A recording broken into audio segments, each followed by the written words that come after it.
Welcome to episode 115 of the 4Ps. I am just back from a bike ride, which is why I am glistening. And happy Memorial Day weekend. I'm not sure if your town is having a parade, but I'm kind of sad that yet another fun, family-focused community event is not happening. But these sacrifices now are saving lives, and I appreciate and understand and respect all that we are doing.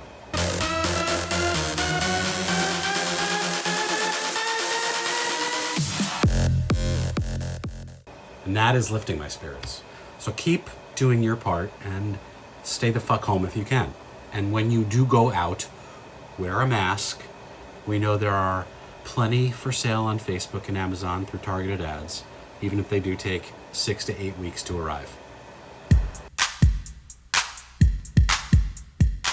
For the first time in like 70 days, yes, I am counting with ticks on the wall, like in prison. But for the first time in 70 days, I returned to New York City this past weekend. I headed into my office in Midtown Manhattan early on a Sunday morning, deliberately early to avoid any crowds or traffic, as I needed to pick up some things just that were there, mail, some equipment, gear, and to also try and save some plants that hadn't been watered in some time. Most will not make it, I acknowledge this. More COVID victims, granted I'm not going to be crying over those, but driving over the 59th Street Bridge, I was quite aware of my feelings. A mix of anxiety and excitement and nostalgia. Some sadness, but also a bit of hope. It is important that things reopen on the right schedule to minimize the risks of ongoing spread. We're not out of the woods, and anyone who tells you that we are is just not aware of how public health works.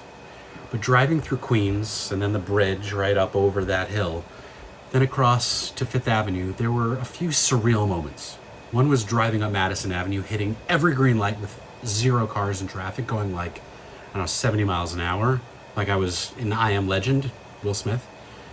Though not fully gunning it because of fear of police. It doesn't matter, anyway. But the complete lack of cars on the street, I don't think that was totally unusual given that it was 7 a.m. on a Sunday, but what was most strange for me was seeing all of the out-of-home, billboards for shows and movies, events, even albums that were dropping in March. The world really did pause, just stuck on an early March promotional cycle, and I'm really curious how all those media planners are going to count impressions. Feels like every day I get a note from or hear about someone I care about who's just been adversely impacted by the virus. The health-related stuff touching me personally, at least people I know, that's mostly subsided, but the number of furloughed or recently unemployed friends, it's rising, like daily. The hopeful part of my brain thinks that this is only temporary and that these people will have an opportunity to find something meaningful soon.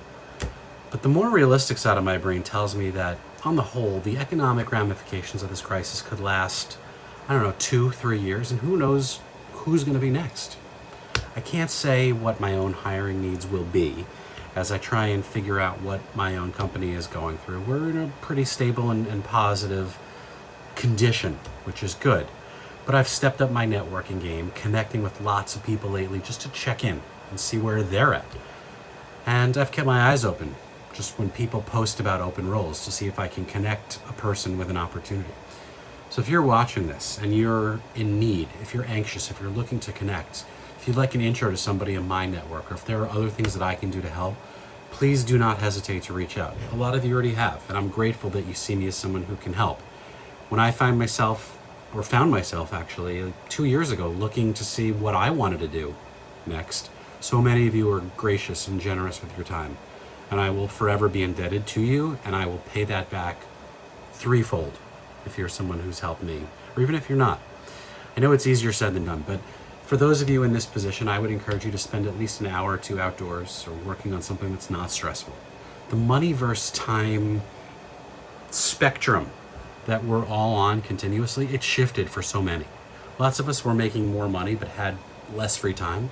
Now you may be making less money but have more free time. So there's always something positive to find in every situation. But it would be my pleasure to help you. If there's anything everything that I can do, let me know. We are socially and technologically borderless at this point, even if we are separated, isolated, and divided in other ways. Something political, and I will be honest here, I had a few ideas to discuss that I wasn't necessarily crazy about, but then bam, Trump did something so dangerous and so stupid Monday night that I was like, problem solved, we'll go with this. Or more like, problem created. What I'm obviously referring to is Trump's revelation that he has been taking hydroxychloroquine for like a week or two. You likely know the backstory here, how this malaria medication was being tested as a COVID potential treatment, but it turned out not to be effective and potentially even not safe for this type of use. Yet Trump continued to tout its effectiveness for weeks, even when the science was not on his side.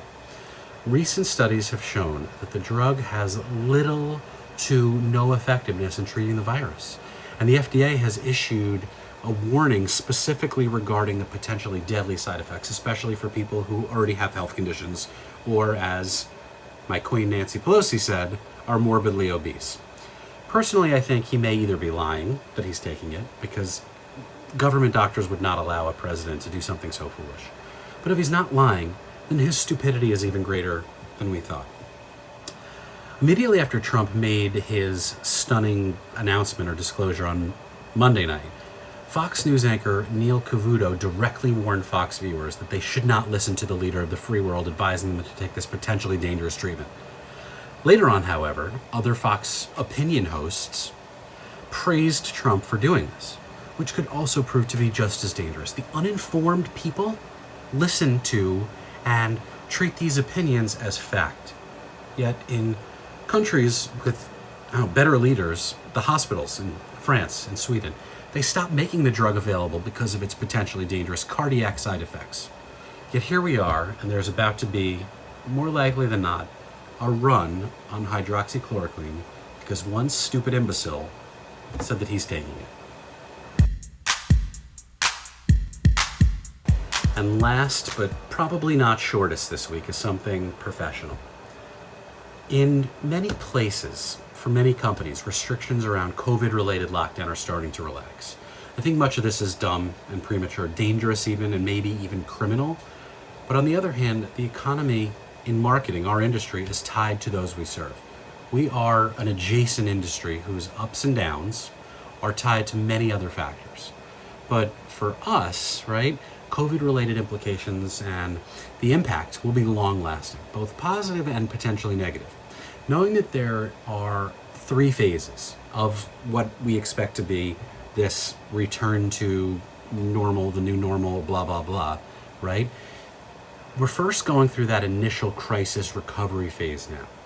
And now we're balancing some short and long-term considerations. This means both understanding current shifts in consumer behavior and predicting what's going to last, what's going to keep shifting.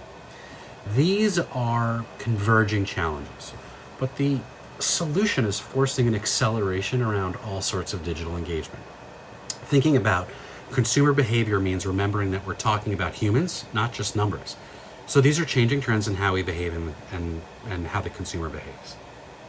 For the first 2 months of the quarantine, things were relatively universal, but within the last few weeks, as we've seen things break down very regionally and with even partisanship understanding of the dangers, families are different, employee situations are different, customers, communities, they're all different, maybe more so than ever. The primary goal for every company, every brand, as we look forward, is to understand how to maintain customer loyalty, right? Being empathetic. Acting now to plan for a resurgence will ensure longer-term growth and success. This means thinking about brand image, being authentic, but leading with empathy, understanding vulnerability. Consumers can feel that. They understand that. You can't fake this. So your value, your purpose, everyone is saying this, but the authenticity has to be there. Redefining the brand experience means nailing the do to say ratio. Do what you say you're gonna do. And if you can't, admit that you don't know. Be agile in the way that we operate and message. Quick change creative is gonna be the goal. As an agency lead, right? Like, The goal is to get as far upstream in the process as possible with clients, with partners, with people who can actually make a difference, to challenge inertia. Easier said than done, again. But there has to be collaboration at a strategic level and then execute tactical. I can tell you this, that legacy models just are not going to work.